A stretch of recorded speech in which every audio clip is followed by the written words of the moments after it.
O tem outro empresário do jeito. cantor Alexandre Pires foi preso preventivamente pela Polícia Federal em Santos. Matheus Possebon foi detido logo após desembarcar do cruzeiro temático do artista. Alexandre Pires também foi conduzido à sede da Polícia Federal, onde foi ouvido e liberado em seguida, de acordo com a TV Globo.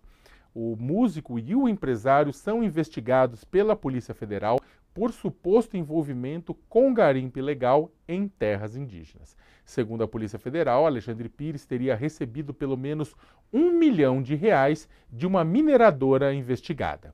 Já o empresário é suspeito de financiar garimpo na terra indígena Yanomami. Os dois negam as acusações. Carla, desde o início do governo Lula, né, tem o tema da mineração em terras indígenas está posto, né, teve a ação na terra indígena Yanomami, depois dos 570 casos de morte de crianças, né, por conta da atuação do garimpo. Lula prometeu fazer uma desintrusão grande, combater as cadeias, né, produtivas do ouro ilegal.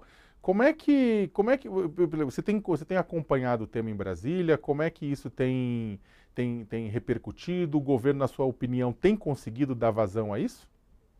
Então, saca, eu tenho a impressão, sendo bem honesta, que eu acho que foi um tema que começou muito forte no governo, no início do governo, né, uma tensão muito ligada a isso, o ministro Múcio, e foi visitar o presidente Lula também, enfim, teve uma ação muito contundente logo no início, até para uma marca, né, para contrapor o que vinha sendo as políticas nessa área do governo Bolsonaro, mas a minha impressão é de que ao longo do ano isso foi dando uma arrefecida, assim, acho que foi perdendo um pouco, talvez até fazendo a meia culpa nossa, né, do espaço que a gente dá às notícias em si, mas também ao governo de investir e mostrar um pouco mais esse trabalho, que é um trabalho que tem que ser contínuo, permanente, porque não é uma questão de ontem para hoje, né? Agora, só destacando o nome do Alexandre Pires, sendo bem honesta, eu adoro o Alexandre Pires, só para contrariar eu, quando a gente está brincando que a gente queria boas notícias, e me assusta, né, essa ligação que não tem muito nexo, aparentemente. Tem que ser apurado isso, evidentemente, seria muito ruim. E aí eu acho que o governo tem que, talvez, ele, infelizmente, aproveitar uma situação dessa que volta a esse tema para reforçar as ações e a gente também cobrar o que de fato está sendo feito, porque eu acho que foi um impacto muito grande no início do ano, que foi, na minha avaliação, perdendo um pouco de força no decorrer. Acho que agora, de repente, com essa operação, a gente pode até, de fato, cobrar como é que estão as ações emergenciais que foram colocadas ao longo do ano, os planos para o ano que vem em relação a esse tema, que é um tema tão importante, né?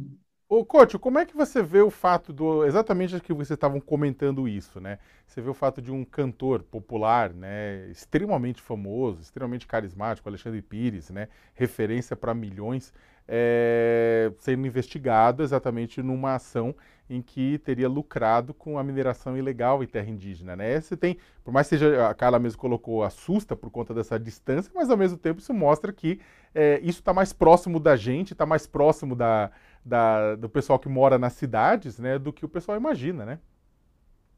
Olha, Sakamoto, isso aí acontece no mesmo dia em que um agente da FUNAI, isso é a tua área, você conhece a história muito bem, né? Foi baleado durante uma operação da FUNAI, né? Que tinha sido desmontada no governo Bolsonaro, que agora está sendo novamente construída, né? A equipe, refazendo as equipes, e ontem, numa emboscada, acertaram um agente da FUNAI, que é um negócio gravíssimo. O que não dá para entender nessa história do Alexandre Pires é por que, que o empresário dele foi preso e o Alexandre Pires, o cantor famoso, só prestou depoimento e foi liberado. Eles são acusados do mesmo crime. Por que um vai preso e o outro é solto? Já começa por aí. A nossa justiça é muito estranha, né? Polícia, justiça e tal, sabe? Porque o cara é Alexandre Pires, então ele vai, presta depoimento e vai embora. E o outro foi em cana, né? Agora, o negócio da situação da FUNAI está muito grave, né? Porque eles se acostumaram, durante o governo Bolsonaro, a fazer o que bem entendesse. Então, cantor sertanejo, empresário, açougueiro, todo mundo entrou nesse negócio de invadir terra indígena e procurar um ouro, né? No caso deles aí é ouro negro, né? Mas, no fundo, tudo isso ainda é resquício do bolsonarismo, né? O bolsonarismo é uma praga que se abateu sobre o país e que vai demorar muito tempo para ir embora. Sabe, que pegou todas as classes sociais, né? Inclusive artistas famosos, né? Empresários. Quer dizer, o país foi estragado por dentro. E essas coisas que não aconteceram, inclusive o atentado contra o agente da FUNAI, faz parte desse processo. O coach lembrou bem, né? A gente tem dentro dessa estrutura uma herança, né, de 4 anos de falta de fiscalização, 4 anos não só de falta de fiscalização, como de fomento também a esse Comenta. tipo de prática, né? E é claro, isso vai É, demorar um bom tempo, né? é, Para poder, não vou dizer uma voltar à normalidade, porque isso também é o nosso normal nos últimos 523 anos, mas pelo menos, né, retomar a níveis controlados.